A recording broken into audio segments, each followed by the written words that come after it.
Replacing the toner cartridge in an HP LaserJet MFP M232 through M237, M232e through M237e printer series.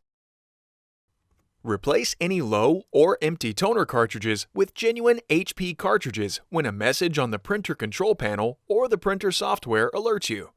To access and replace the toner cartridge, open the cartridge access door. Use the handle to remove the old toner cartridge from the printer. Set the cartridge aside on a piece of paper for recycling. For more information about recycling your used HP cartridges, visit hp.com/recycle.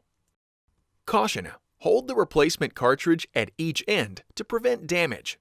Do not touch the protective cover or the roller. Remove the new toner cartridge from its packaging.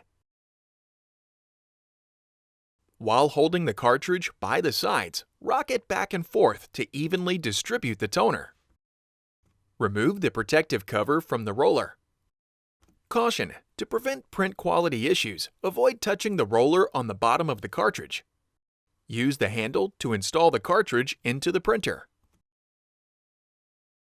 Close the cartridge access door.